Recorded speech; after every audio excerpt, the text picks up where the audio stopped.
It's been a long time coming, 8 years actually, but it's finally here. A new album from Gillian Welch, one of the country's leading roots music artists. On the day I came to Scarlet Town, you promised I'd be your bride, but you left me here to ride away like Polly on the mountainside. Now look at that deep well, look at that dark grave, bringing that I'm in Scarlet Town today. That's Scarlet Town, a track on The Harrow and the Harvest, Gillian Welch's new album. It's another collaboration between Welch and her longtime partner, David Rawlings. They both join us from member station WFDD in Winston-Salem, North Carolina. Welcome. Hi there. Good to be here. Great to talk to you. So, 8 years. Were you worried it wasn't going to come? Yeah. There was a point where, we had to think about the fact that there might be no more records, because we were actually trying to work on the record the whole 8 years. Wow. Yeah. There were songs on and off during this time period that we wrote and finished and liked enough to, put in shows or to try out here or there. And, in some cases they were sort of like only children or something. They didn't end up connecting to anything else. They didn't feel like part of a larger body of work or something that would turn into an album. So Gillian, is there a song on this album that was the key, that sort of opened the door for the rest of the album, and a song that you could build other songs around? That might be Hard Times. That's the one that really starts the creative spurt that is the record. So come on, you Asheville boys, turn up your old time noise, and kick till the dust comes up from the cracks in the floor.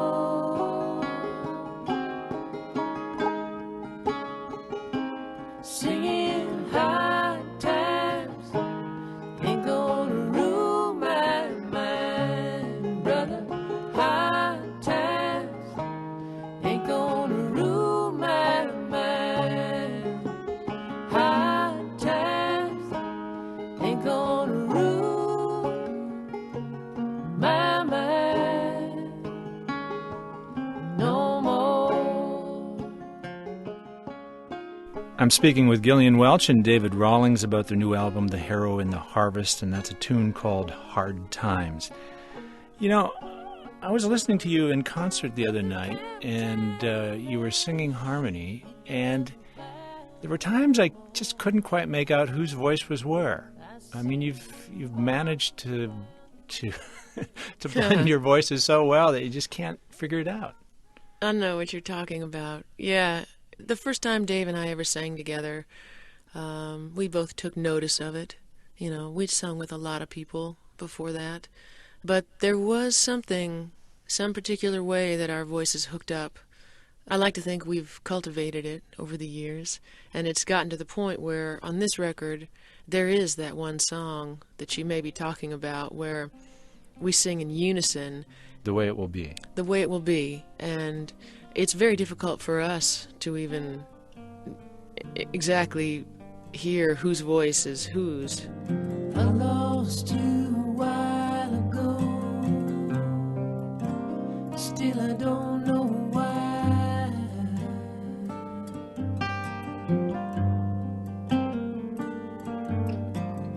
I can't say your name without a crow flying by. When it was written, I myself was singing it, but we were going to have Gillian sing it, and I was trying to sort of teach her the part. As she sang along with me to learn the part, we heard our voices singing together, and we thought, well, that's a new sound for us, and we decided to, work on it and perform it and record it that way. Way you made it, that's the way it will be.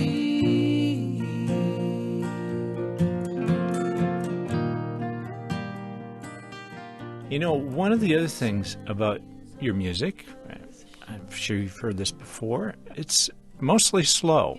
I mean, really slow music.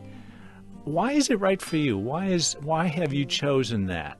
And how do you have the courage to do it in a world where everyone plays fast and talks fast and wants to go fast? Well, that's funny. I am trying to speak more rapidly today on the radio with you. My natural inclination is even slower. Yeah, I don't know. It's just my natural pacing. I got a friend, a writer. He thinks it's related to resting heartbeat. Oh, really? Yeah, he does. He called me one time and he said, "What's your pulse right now?" And it is true. I have a really slow resting heartbeat. I was a long distance runner all through high school and college, and still. Anyhow, he may be right. I really don't know, but we also noticed there are very few singers that seem to be able to spit their words out as slowly as I do. Jimi Hendrix is kind of one. Yeah, he's good at talking. true. real slow. It seems to take him a while to just get it out there. I wanted to ask you a little bit about David's guitar playing. Really terrific, and has a great kind of clean, flat sound. When I saw you in concert the other night, I noticed that he was playing kind of an unusual instrument. It's a little archtop, right? Yeah, I years ago when we were prior to making Gillian's first record, I happened to be in New England at a friend's house, or actually his father's house, and we were painting a car, I think. We were spray painting an old Delta 88. Yeah, it was a 1977 metallic Delta 88. gold. In the basement there, I saw a little instrument, and it was covered with sawdust. It had been near an old jigsaw or a bandsaw or something for years, and had gotten 2 or 3 inches of sawdust on it. But it was an interesting body shape. It was really small, and I think Gillian rubbed her fingers on the headstock and cleaned it off and saw that it said Epiphone on it, and we picked it up and took it out. And I said to my great friend Earl, who was a terrific musician, I said, "Earl, what is this? I need this." To make a long story short, I eventually talked him out of it. I traded him out of it. And the first day I heard it on microphone, I sort of knew I'd found my voice. I thought it was an amazing sounding instrument, and I've played it ever since.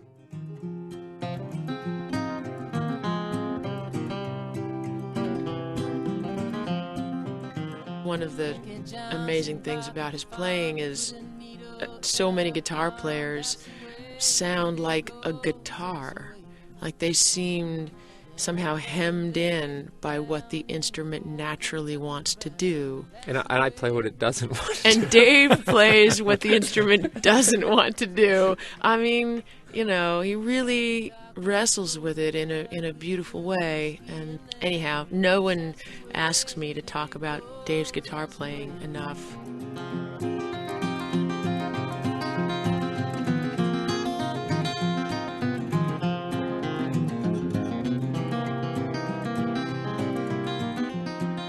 The Way It Goes from the new album from Gillian Welch and David Rawlings, The Harrow and the Harvest. Thanks so much. This has been a great conversation. Well, good talking to you, too. Yeah, thank you for having us.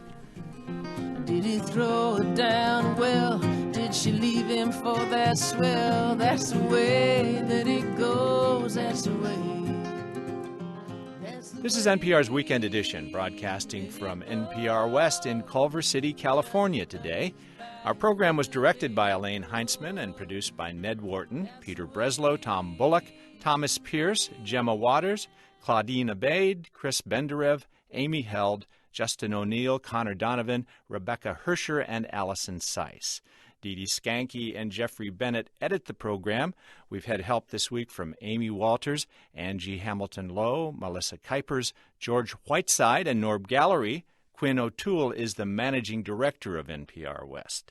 Weekend Edition's technical director is Burke Hunn, so ably assisted by Theo Mondel, Carlos Asensio, Sean Corey Campbell, Leo Delagula, Marcia Caldwell, Neil Tevault, Patrick Murray, and Kurt Stallnucker. Melissa Go and Stephanie Federico are the weekend web producers. Key Molesky is our librarian. Our show was produced today by Catherine Fox and edited by Tony Marcano. Sarah Lucy Oliver is our supervising producer. The senior supervising producer of Weekend Edition is Bridget Kelly. I'm John Idste.